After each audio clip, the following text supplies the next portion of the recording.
What's going on, everybody? Welcome back to another Division 2 build video. Now, in the opening sequence at the firing range, I made you focus on a few things, primarily the potential of this build, reaching 3.5 million DPS, and of course 600,000 crits. You will also have noticed that I was reloading my weapon, the Backfire, and not being affected by the bleed, which I will go a little bit more in depth later on in the video, because that is the main focus of today's video, is how to achieve that. Now, before I go any further though, I do want to say thank you to all my recent subscribers, and if you enjoyed the video and found it useful, please give it a big thumbs up and subscribe if you're new for more content.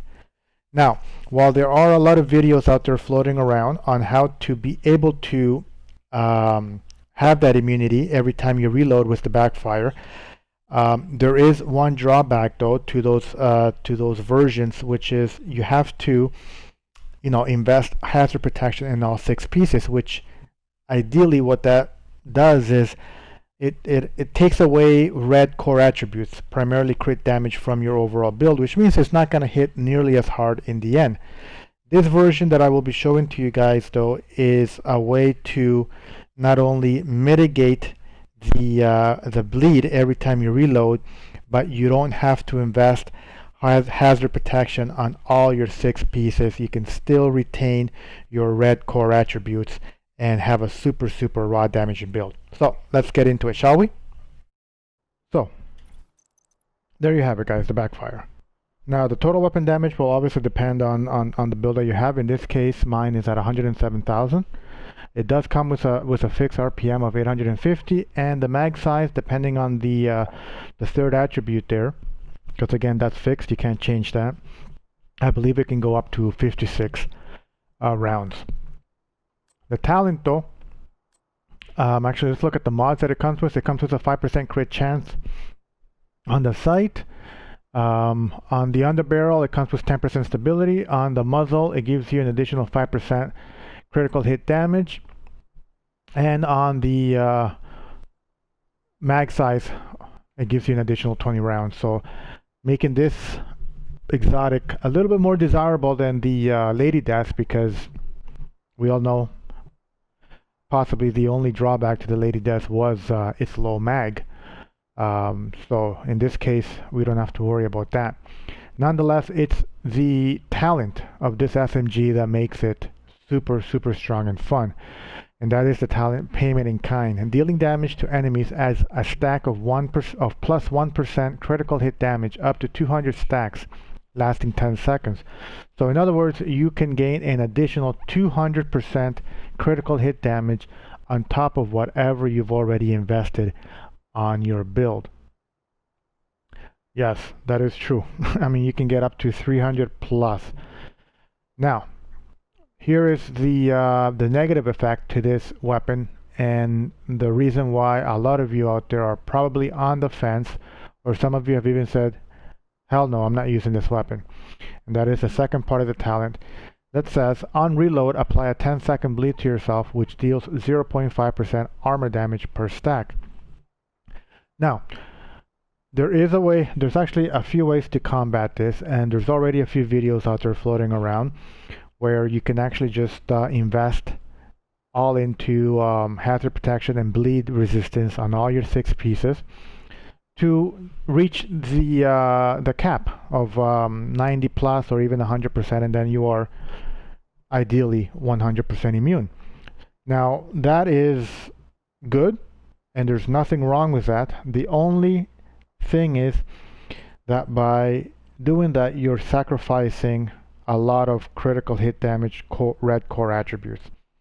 So in the end, where you will reach full immunity of the bleed, meaning every time you reload with this weapon you will not be affected with the bleed, your overall raw damage will be low, because you will be sacrificing wherever you will have a crit damage core attribute. Most likely you will have a hazard protection. So this way is a way to not only not sacrifice any crit damage. Actually, we're only sacrificing one piece, but we're keeping all our crit damage core attributes intact, and we are still finding a way to mitigate that bleed damage upon reload.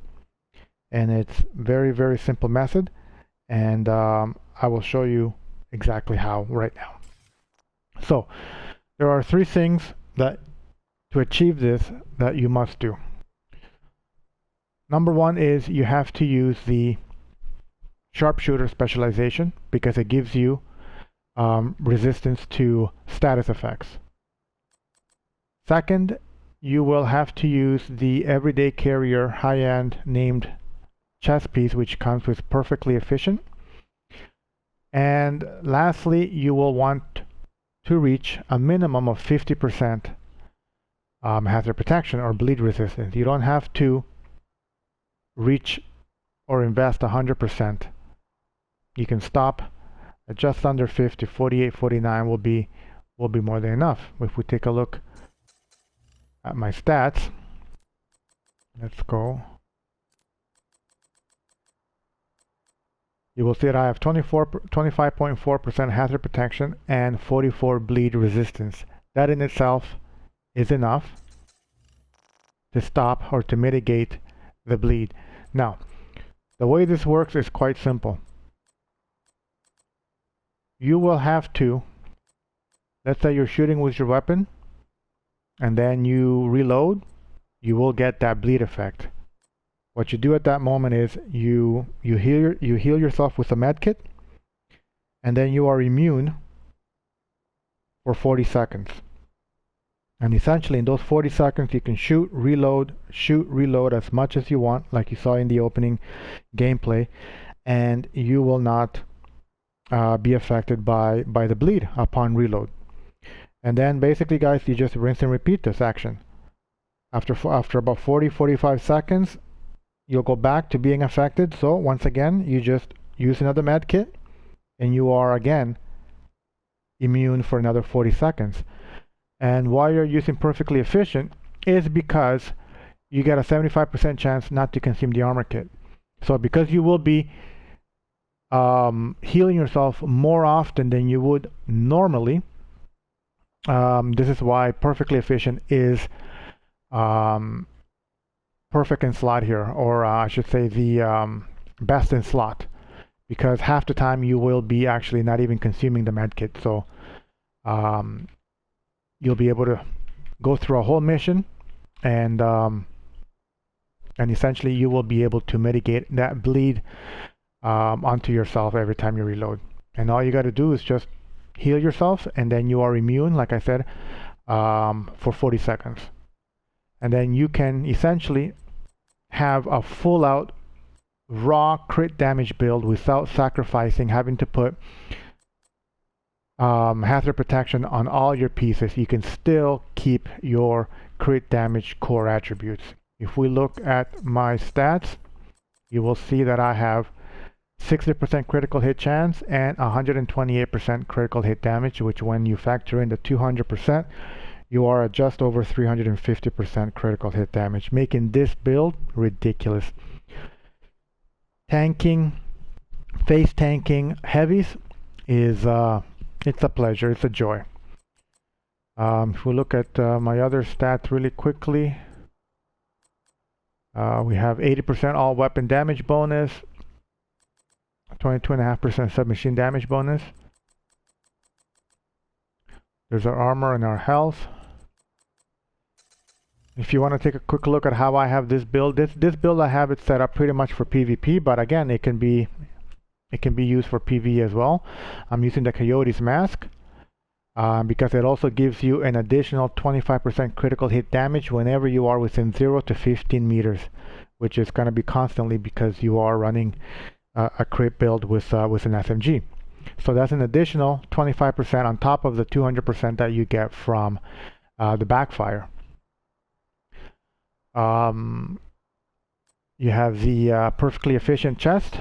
This is the only piece that's like I mentioned earlier, that's all blue, but that's fine because it you know, you need a little bit of tankiness, so having a little bit of extra armor is never a bad thing.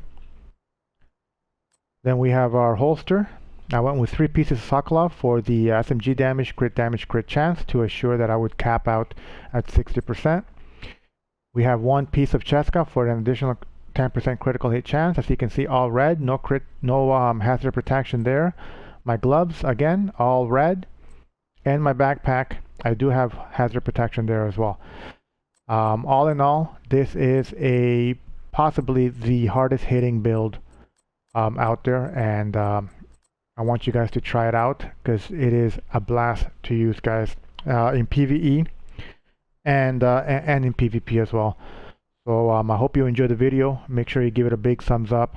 Subscribe if you're new for more content, and turn on that notification bell so you're alerted every time I upload a new video. And I thank you again, guys, for all the support, and I will catch you on the next one. Peace out.